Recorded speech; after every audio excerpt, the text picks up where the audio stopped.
Así que bueno, Eva, arrancamos nomás con el lector ermitaño, ya empezamos con la lectura. Estamos haciendo una encuesta para ver primero si alguien nos escucha, si alguien nos ve, y después para saber si de esos alguien o alguien, ese alguien, justamente ese alguien que nos ve y nos escucha, sabe quién es este señor que tengo atrás mío. Si podés hacerle un plano a la imagen de atrás, así lo vemos más claramente. Bueno, te voy tirando algunos datos mientras tanto.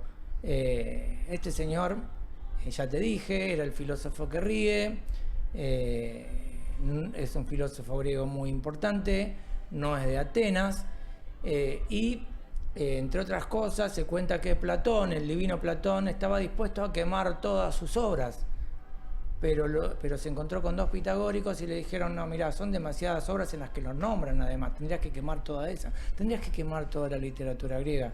Bueno, al fin de cuentas Platón desistió de esa idea peregrina, pero tomó la precaución de no nombrarlo ni una sola vez en su vastísima obra totalmente conservada. Extraño, porque era uno de los filósofos más importantes del momento. Y te tiro otro dato más, es materialista, atomista. Bueno, el filósofo que ríe, no es de Atenas, Platón quiso quemar toda su obra, es atomista, materialista. Bueno, te dije demasiado ya. Vamos ahora a repasar un poquito lo que veníamos trabajando sobre el viernes pasado. Te cuento, Eva, vos que no estuviste el viernes, así nos ponemos al día. Hemos hablado, por ejemplo, estamos leyendo este libro que está acá, que es una maravilla, son las Metamorfosis de Ovidio, gran poeta romano, que utiliza, por supuesto, los nombres romanos para los mitos griegos, pues son exactamente los mismos mitos, y narra todos aquellos relatos en donde precisamente hay transformaciones, metamorfosis, cambios de estado, cambios de esencia de los seres, ¿no? Empieza con el relato de la cosmogonía. Todas las mitologías empiezan por una cosmogonía. ¿Qué es la cosmogonía? La formación del mundo. En este caso, el relato griego que Ovidio, el poeta romano, toma, comienza con el relato del caos. Antes que nada era el caos, después las aguas. Suena esto, ¿no? Suena en la Biblia hebrea, en lo que los cristianos llaman el Antiguo Testamento, era el Espíritu de Dios sobre las aguas y separó las aguas, lo de arriba de las de abajo, y lo del medio fue cielo, lo de abajo fue tierra. Además, bueno, del caos surgieron las aguas, de las aguas el universo, y del universo los minerales, la vida y posteriormente el hombre. Bien, ¿qué es el caos o qué era el caos en este relato? La personificación del vacío primordial, lo anterior a la creación, que comienza cuando a los elementos del mundo se le impone un orden. O sea, acá tenemos la bipartición entre el caos y el orden. El caos persiste. Cuando se ordena empieza el universo, el cosmos. El cosmos es el universo ordenado de los griegos.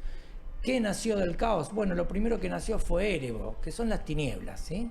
El Espíritu de Dios andaba sobre las aguas. O sea, las mitologías coinciden mucho más de lo que uno cree.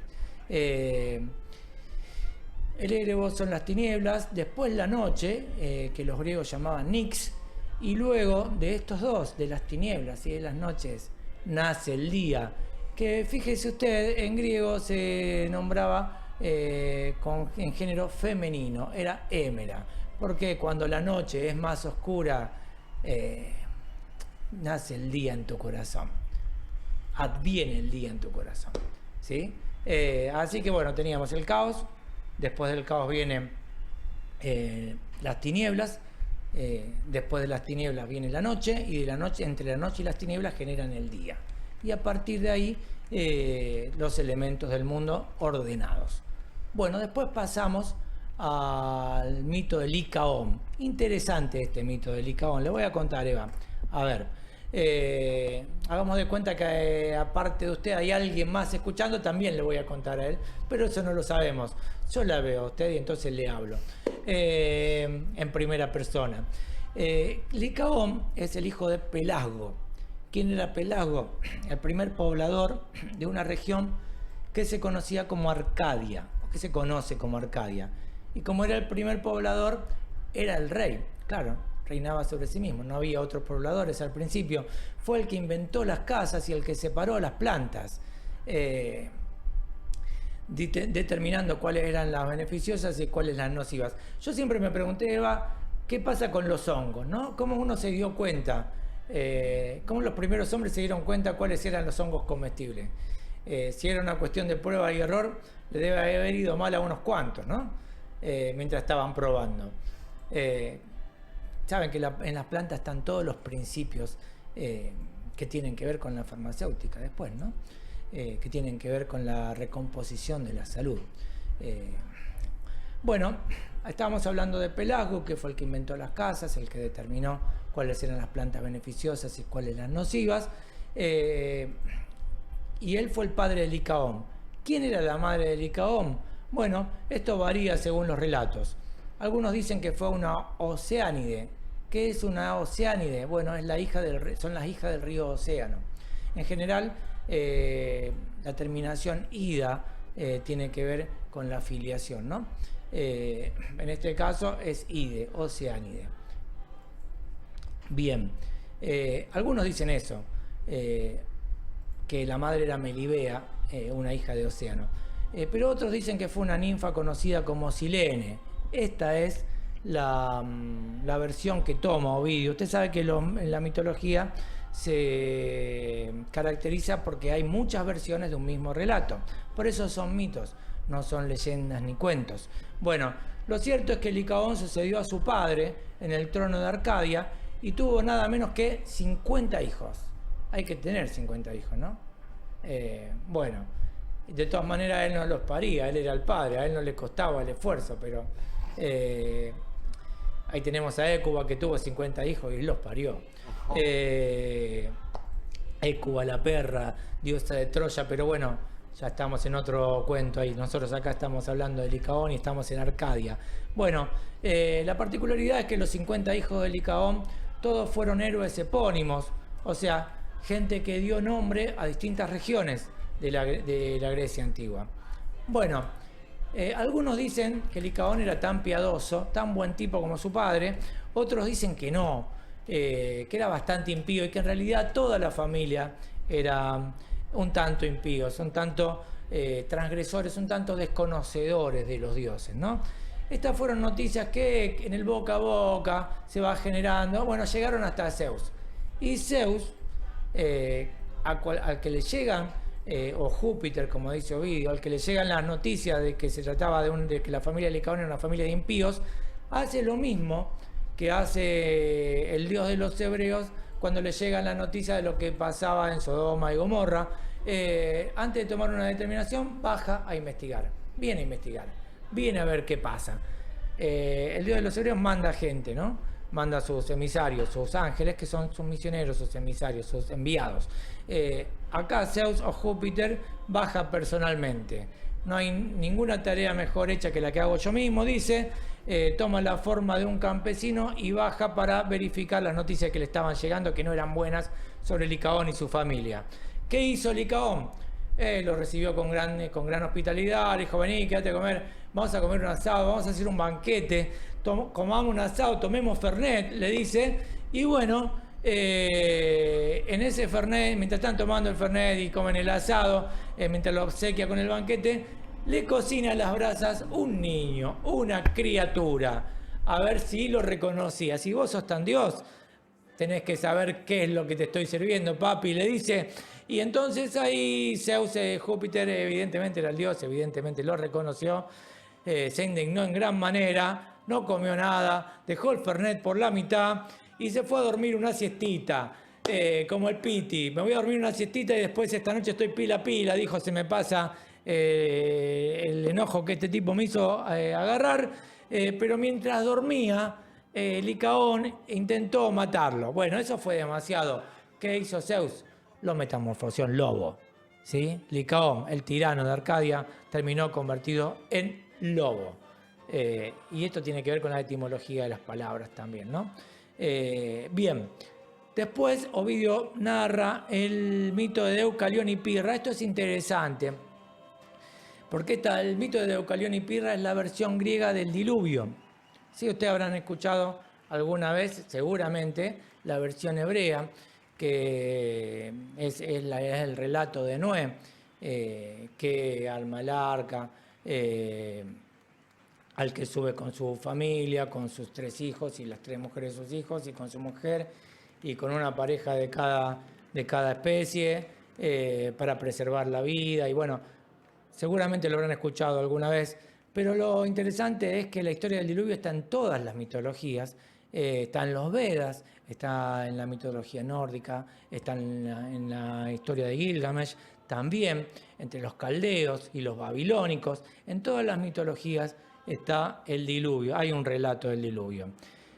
Pero varían las causas de por qué se produce el diluvio. Bueno, en realidad, en el mito hebreo, Jehová estaba arrepentido de la creación. Acá, entre los griegos, el problema es la tierra, que se queja porque los hombres eran muchos y estaban todo el día de parranda. Yo soy parrandero, cantaban ahí, se movían ahí un poquito, no paraban nunca la fiesta, era la edad de oro, eran demasiados, pesaban mucho y hacían demasiado ruido. Entonces le fue a pedir a Zeus que los extermine, y a eso venía el diluvio, ¿no? Zeus, Júpiter, decide exterminarlo. Primero prueba con el diluvio, después termina en la guerra de Troya, pero acá estamos en el diluvio. Quiere eliminar a todos, pero no quiere eliminar su creación, entonces siempre queda un testigo del horror, siempre hay alguien que sobrevive. En este caso los que sobreviven son Deucalión y Pirra. ¿Sabe, Eva, lo que quiere decir Pirra? Pirra quiere decir la rubia.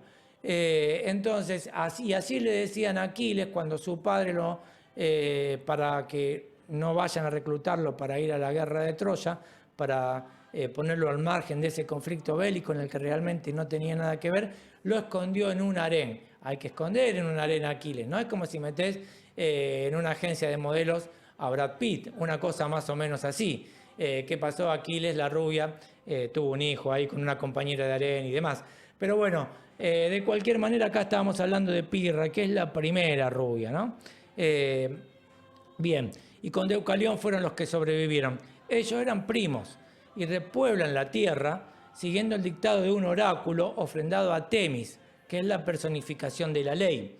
¿Qué les dijo Temis? Les ordenó caminar, buscar los huesos de su madre y arrojarlos hacia atrás. En principio no entendieron, porque ya te digo, eran primos, no eran hermanos, por lo cual no tenían la misma madre. Después se resistieron, fundamentalmente la rubia dijo, no, eso yo no lo hago, yo no le voy a hacer ese desprecio a mamá, y además ninguna diosa que se precie puede dar semejante sacrilegio como oráculo. Y al final comprendieron, interpretaron el oráculo entendiendo que la madre de los mortales es la tierra. Mirá dónde estamos, ¿no? La madre tierra, la Pachamama. ¿Y cuáles son los huesos de la tierra? Las piedras. Así que caminaron de la mano como en una propaganda e iban agarrando piedras del piso y las tiraban hacia atrás por sobre el hombro, y de las piedras que tiraba la rubia Pirra salieron mujeres, y de las piedras que tiraba Deucalión salieron hombres, y así se repobló la tierra y así se generó la raza de los hombres, de los humanos postdiluvianos. Bueno, después de contarnos esto, Ovidio empieza con las mitologías un tanto más chismosas, ¿no? Y empieza a contar las infidelidades de los dioses. Usted sabe que no puede leer un relato mitológico sin que pase más de 2 cuadras y ver una infidelidad, sin que pase más de 2 páginas, y ver una infidelidad. Bueno, la primera que nos cuenta es el amor-pasión del dios Apolo hacia Dafne, ¿sí? Apolo era un dios muy enamoradizo. Se enamoraba todo el tiempo, de gente distinta, tanto chicas como muchachos. Él más o menos que le daba lo mismo. En general los dioses no hacían demasiadas diferencias, no había esta bipartición estricta, y además los primeros dioses en todas las mitologías son andróginos, y uno se enamora de las personas, no de las figuras. Así que bueno, Apolo se enamora de Dafne, que era una hija del río Peneo, y Dafne se escapaba de Apolo. Si usted, Eva, yo le hago una pregunta. Si un dios se enamora perdidamente de usted, ¿usted qué hace? Y eso depende de qué es lo que aporte ese Dios a mi vida también. Ahí está. ¿Y qué tendría que aportarle? Eh, Fidelidad. Bueno, no tiene fidelidad, no hay. Ok, mínimamente acompañamiento, que sea amoroso Ahí está. y un estilo de vida que valga la pena de ser vivido. Ahí está. Bueno, el estilo de vida se lo puedo dar, lo otro me parece que no. Pero le voy a contar una cosa. Las mortales, que eran objeto permanente de los caprichos amorosos de los dioses, porque a los dioses los atraía lo efímero de las bellezas. O sea, las diosas eran siempre iguales, porque eran eternas, pero las mortales no. Entonces, lo efímero de la belleza era lo que lo atraía, pero ninguna mortal podía pretender conservar el amor de un dios en su vejez. Por lo que amar a un dios era condenarse a morir sola, por lo tanto les escapaban. ¿Está de acuerdo con esto o no? ¿Le parece? Sí, totalmente. Ahí está, bueno, uno no se condena a morir solo. A veces le toca, puede tocarle, pero uno no lo elige. Y seguirle la corriente amorosa a un dios era más o menos elegirlo. Bueno, pero la cuestión es que Dafne escapaba, Apolo estaba infectado por la flecha que le había clavado en su pecho Cupido, porque él lo quiso ningunear a Cupido, le dijo, a ver vos, gordito, chiquitito, rosadito, ¿qué puedes tirar? Flecha de juguete. Yo soy el que tira la flecha de verdad. Bueno, sí, yo te voy a tirar una flecha a vos, te voy a clavar la flecha del amor y no te vas a poder liberar nunca. Y eso fue lo que pasó. Escucha esta frase. Le gritaba Apolo a Dafne mientras las perseguía y no la alcanzaba nunca. Le decía, huye más despacio, que yo te perseguiré más lento. Huye más despacio, que yo te perseguiré más lento. Esa es una de las frases clave de esta historia. El amor de Apolo era, mientras duraba, incondicional. ¿Sí? Incondicional y eterno en el poco rato que dura. Aún así, consciente de que eso no iba a durar, Dafne escapó hacia el río Peneo, que era su padre. Fue hacia su padre. Pero llegó a la orilla del río y no lo pudo cruzar. Entonces se quedó en la orilla estirando las manos hacia el padre, hacia el río. Y de este modo fue convertida en ¿qué? En laurel. Metamorfoseó en laurel. Y desde entonces Apolo hizo con ella, de sus hojas, una corona que es el símbolo de la gloria mayor. La corona de laureles en realidad simboliza el amor que Apolo tenía por Dafne. Bueno, y acá arrancamos mal con las infidelidades de Zeus en Ovidio. Zeus Júpiter, la primera que nos cuenta es con Io, ¿sí? En donde intervienen Argos y Hermes y Mercurio. Hermes, que es Mercurio, claro, ¿no? Bueno, le cuento un poquito. Zeus era un amante insaciable, eso ya lo sabemos, pero era, o Juno en los términos romanos, al final conocía todas las historias. Siempre la mujer se da cuenta, algo presiente. Bueno, era muy perspicaz, Juno era muy perspicaz y conocía todas las infidelidades de su marido. Pero se daba el caso que no lo enfrentaba a él, sino que expresaba todo su desprecio hacia las mujeres que el dios llevaba a su cama. ¿Sí? En vez de agarrársela con el marido, se la agarraba con aquella que se lo disputaba. En este caso, para proteger a su consentida de las iras de su legítima esposa, y según algunos para visitarla de tanto en tanto, metamorfoseado en forma de toro, ¿qué dispuso Zeus? Júpiter la metamorfoseó a Io en vaca. Pero que no era tonta, le pidió que se la obsequie. Qué linda vaquita, le dijo, dámela, ¿por qué no me la regalás, esposo querido? Él dudó un poco, se negó al principio, pero después no tuvo más remedio que obsequiársela. De modo que la más grande de las diosas llamó a Argos, que era uno que tenía 100 ojos y dormía de a 50 por vez, o sea que siempre estaba despierto, y le encomendó la tarea de vigilarla permanentemente, vigilarla 24/7, 365, le dijo. Pero Zeus no se resignó a perder a su amante y recurrió a su fiel Hermes, o Mercurio, que mató a Argos, pasándole por los ojos que estaban despiertos una ramita con la que le hacía picar los párpados, lo cerraba y cuando tuvo todos los ojos cerrados lo mató. Así fue que Io escapó, pero seguía todavía furiosa, estaba más furiosa porque habían matado a su vigilador, así que llamó que un tábano que la picaba constantemente. Entonces ella empezó a correr porque el tábano le picaba y a cada paso el tábano la picaba más. No podía más de la molestia y del dolor. Recorrió toda Grecia, de ahí pasó a Asia, después a Egipto y ahí recién retomó su forma humana y fue venerada como diosa bajo el nombre de Isis. Esta es una de las leyendas de Isis. Hay otras, dicen algunos que Isis es la diosa primordial y dicen algunos además que Isis y Horus son en la mitología cristiana después María y Jesús, ¿no?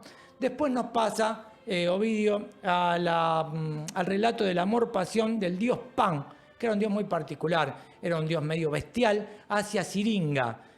Siringa fue metamorfoseada en un dulce instrumento de cañas, al que este dios, que es el más bestial de los dioses, es integrante de la corte de Dioniso, que tenía todos esos tipetes raros que estaban dando vuelta por ahí, que nadie aceptaba, ama como a ninguna otra. ¿Sí? Al final era un romántico, Pan, que tenía un poco de cada dios, un poco de bestia y un poco de hombre. Por eso se llamaba Pan. Tenía forma de cabra, era el dios cabra, pero Pan quiere decir todo lo que había en él. Y se enamoró de Siringa como de ninguna otra cosa. Siringa estaba transformada en un instrumento musical de cañas. ¿Sí? Un instrumento que se toca mucho en nuestra zona andina, Bolivia, en Perú. Bueno, después pasa Ovidio al relato de Faetonte, que es el hijo del sol y se entera. ¿Quién se lo dice? Su madre, la Oceánide, o sea, otra hija del río Océano, Clímene.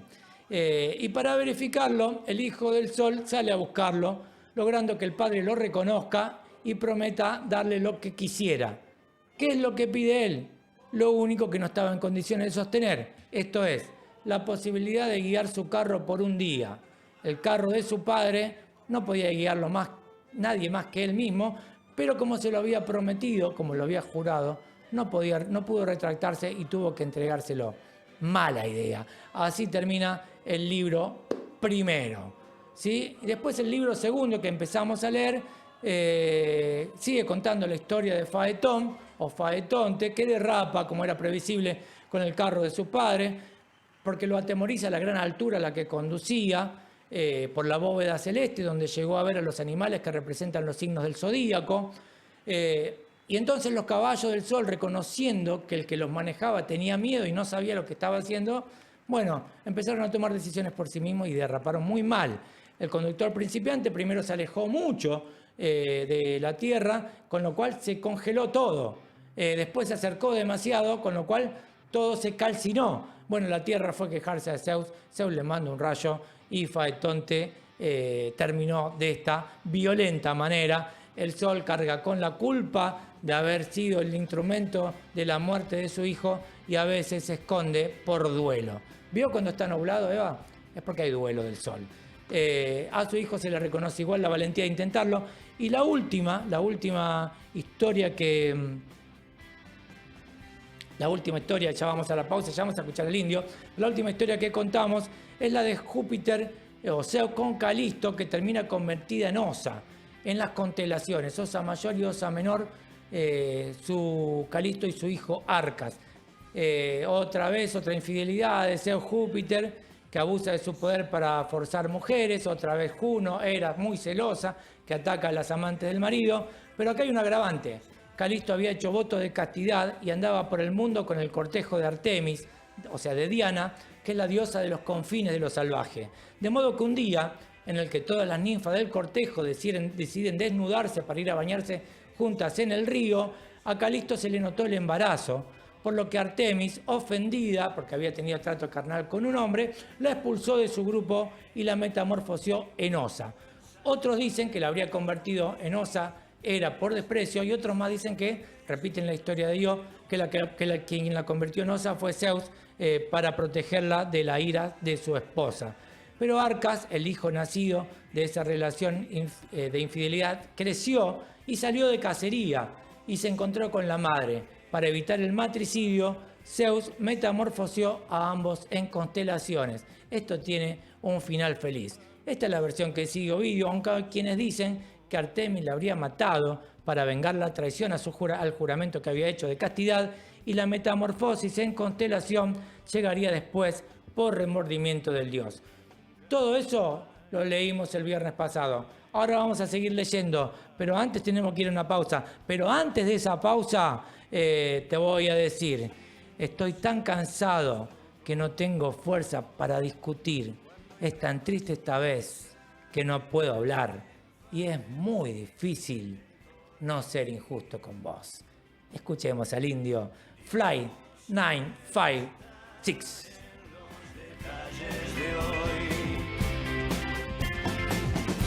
Será un melodrama vulgar, pasado 2 meses nos consolarán, llorarás con